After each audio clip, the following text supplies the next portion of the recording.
Dark season 2 episode 8 या फिर कहें कि द फिनाले ऑफ सीजन 2, जिसकी शुरुआत 2053 में होती है, जहां पर हम एलिजाबेथ को देख पाते हैं। ये वो बच्ची थी शार्लेट की जो कि बोल नहीं सकती थी। उसके हाथ में एक फोटो थी उसी के परिवार की, यानी कि डॉपलर परिवार की, जिसमें थे उसके father Peter Doppler, mom Charlotte Doppler, बड़ी बहन फ्रांसिस्का डॉपलर और वो खुद एलिजाबेथ डॉपलर। इसी के साथ उसके पास में एक फोटो और थी उसके हस्बैंड और उसकी बेटी की। तो यहाँ पर खेला हो जाता है भाई साहब, क्योंकि एलिजाबेथ का पति और कोई नहीं बल्कि नोवा होता है और इन दोनों से मिलकर के एक बच्ची पैदा होती है जिसका नाम रखा जाता है सिल्जा। अब यहाँ पर मैं इस सिल्जा वाले सीन को भी थोड़ा सा एलिब्रेट कर देता हूँ, थोड़ा सा एक्सप्लेन कर देता हूँ। तो बेसिकली नोवा की जो बेटी है सिल्जा, समय में पीछे जाकर के करेगी बारतोश के साथ में शादी और फिर बारतोश ही नोवा को जन्म देगा। तो खैर हमारे जो भाई बहन थे, मतलब कि एग्नेस नील्सन और अपना ये नोवा नील्सन, खैर इसे नोवा नील्सन कहें कि नोवा डॉपलर कहें कि नोवा टाइडमैन कहें, तो नोवा शख्स की कहानी बस इतनी सी है। लेकिन जोनस की कहानी तो बहुत खतरनाक है, वो मैंने आपको लास्ट एपिसोड में भी बताया था। तो खैर उसकी बात अपन आगे एपिसोड में करते ही रहेंगे। Now coming back to the main story again. तो यहाँ पर हम एडल्ट नोवा और यंग नोवा दोनों को ही देख पाते हैं जो कि इस वक्त एडम के पास आए हुए थे। अब यहाँ एडम के पास में दो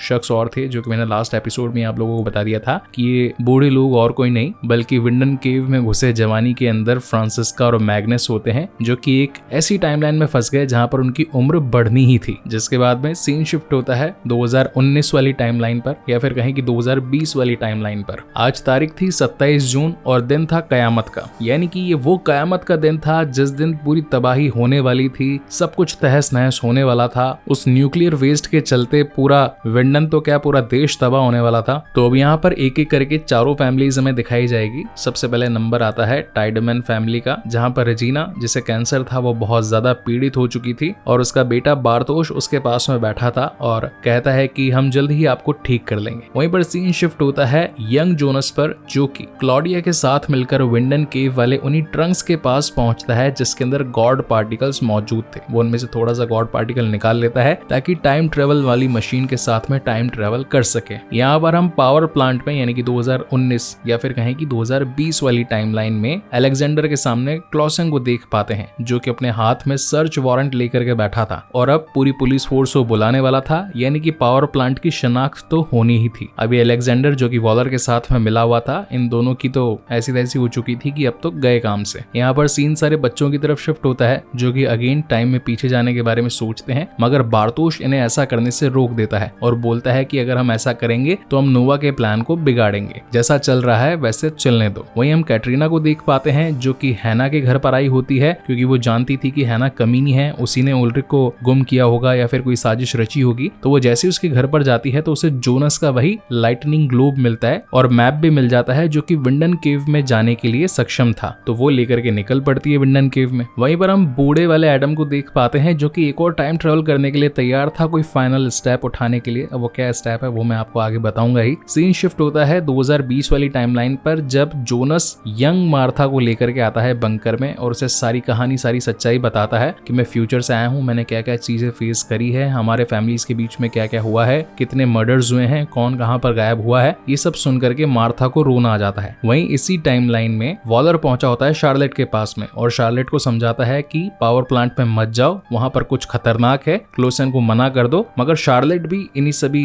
राजों से पर्दा उठवाना चाहती थी, इसलिए वो वॉलर की बात नहीं मानती। और अब तो हमारे क्लोसन भाई साहब पूरी की पूरी टीम को लेकर के पहुंच चुके होते हैं पावर प्लांट में और वहां का जो असिस्टेंट होता है उसके साथ पूरे प्लांट में घूमने लगते हैं कि तभी उन्हें कुछ येलो कलर के सूट्स दिखाई पड़ते हैं और एक बंद चेंबर दिखाई पड़ता है। तो क्लोसन बोलता है कि इसको खुलवाओ, जहां पर असिस्टेंट कहता है कि नहीं सर वहां पर कुछ भी नहीं है, रेडियो एक्टिव मामला है, उसको छोड़ दो। मगर क्लोसन कहता है अब तो इसको पक्का खुलवाओ। यहाँ सीन शिफ्ट होता है 1921 में जहां पर एडम का पूरा साम्राज्य या फिर कहीं की पूरा ऑफिस फैला हुआ था, वहीं पर नोवा भी खड़ा था। अब नोवा को क्लॉडिया ने मरने से पहले ये बात जरूर बता दी थी कि ना तो एडम की टाइमलाइन सच्ची है और ना ही मार्था की टाइमलाइन सच्ची है। एडम चाहे कुछ भी कर ले मगर वो कभी जीत नहीं पाएगा, दुनिया का विनाश होकर ही रहेगा, ढेर सारी जानें जाएंगी ही जाएंगी। अब नोवा कंफ्यूज था उस मोमेंट पर कि भरोसा किस पर करे, एडम जैसे वो अपना भगवान मानता था उसी पर भरोसा करे या फिर क्लॉडिया की बात मान ले जो कि मरते वक्त उसने बताई थी ये सारी चीजें। तो अब यहाँ पर एडम क्या करता है, एक चाल खेल जाता है और उसी की बहन एग्नेस को यहाँ पर बुला लेता है। अब एग्नेस भी अपने भाई को समझाती है लेकिन नोवा समझता नहीं है तो जान पूछ करके अब एग्नेस को अपने ही भाई नोवा को शूट करना पड़ता है। यहाँ सीन शिफ्ट होता है 1986 में, जहाँ पर अब जोनस के पास में गॉड पार्टिकल्स आ चुके थे और वो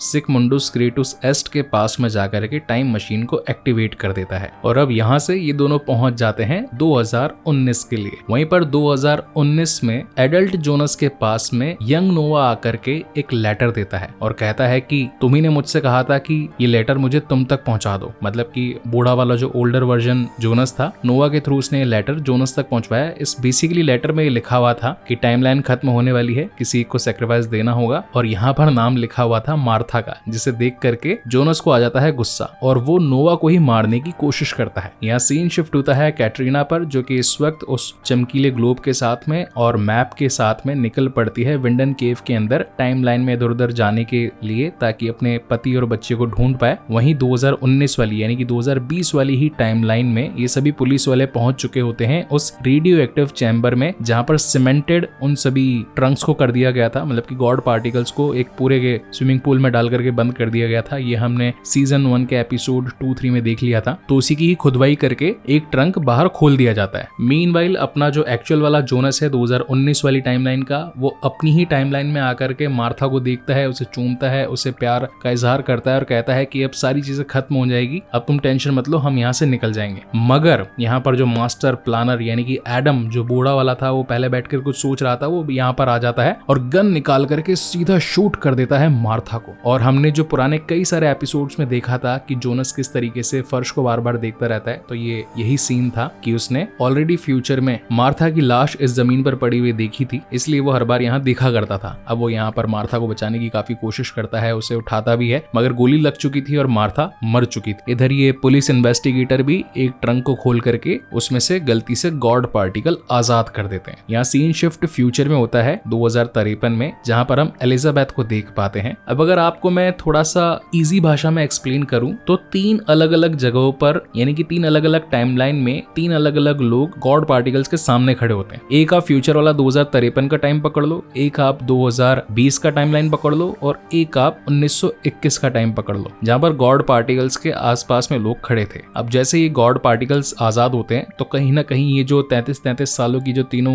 टाइमलाइन जो गैप्स थे, ये कहीं ना कहीं कनेक्ट होना शुरू हो जाते हैं। तो यहाँ पर 2019 के यानी कि 2020 के लोगों को 2053 की एलिजाबेथ दिखाई पड़ती है। शार्लेट अपनी ही बेटी को देख करके उसे छूने की कोशिश करती है, मगर तभी एक बहुत बड़ा धमाका होने वाला होता है और अब यहीं से इस पूरे सीजन 2 में एक बहुत बड़ा चेंज आ जाता है। हम देख पाते हैं कि धमाके से मात्र 10 सेकंड या कहें कि 15 सेकंड पहले जोनस के पास में मार्था आती है, मगर जोनस की टाइमलाइन से नहीं, मार्था की टाइमलाइन से। और उसके पास इस बार टाइम ट्रेवल करने के लिए कोई सूटकेस या कोई बड़ी सी मशीन नहीं, बल्कि एक छोटा सा गोला होता है, फुटबॉल जितना या फिर कहें कि एक छोटे खरबूजे जितना, और वो उसे एक्टिवेट कर देती है जिसके अंदर गॉड पार्टिकल्स होते हैं और वो जोनस को अपनी टाइमलाइन में ले जाती है। और इसी तगड़े सस्पेंस के साथ ये एपिसोड यहीं पर खत्म होता है। तो जैसा कि मैंने आपको इस एपिसोड की शुरुआत में ही बता दिया था या फिर पिछले काफी सारे एपिसोड्स में बता दिया था कि सीजन 1 के जितने भी पूरे 10 एपिसोड्स हैं उसमें जोनस की ही टाइमलाइन रहेगी। सीजन 2 में भी 1 से लेकर के 6 तक जोनस की ही टाइमलाइन दिखाई जाएगी, मगर 7वां और 8वां एपिसोड मार्था के नाम पर होगा और यही चीज आगे भी कंटिन्यू होगी। यानी कि डार्क के सीजन 3 में एपिसोड 1 से लेकर के 6 तक हम मार्था की ही टाइमलाइन देखेंगे, मगर 7वां 8वां आपका दिमाग घुमा देगा सीजन 3 का, क्योंकि उसमें क्लॉडिया की एक बिल्कुल ही अलग टाइम, एक अलग दुनिया दिखाई जाएगी। तो सीजन 3 हम जल्द ही शुरू करेंगे, सो तब तक के लिए keep watching and stay safe. और हाँ, वीडियो कैसा लगा please let me know in the comment section. पहली बार चैनल पर आए हैं तो इसे सब्सक्राइब जरूर कीजिएगा। डिटेल्ड वीडियो, डिटेल्ड एक्सप्लेनेशन बनाने के लिए बहुत रिसर्च, बहुत सारे आर्टिकल्स, बहुत सारे ब्लॉग्स पढ़ने पड़ते हैं। तो अगर मेहनत पसंद आई तो प्लीज जाते जाते सपोर्ट, सब्सक्राइब जरूर कीजिएगा। मिलते हैं सीधा सीजन 3 में।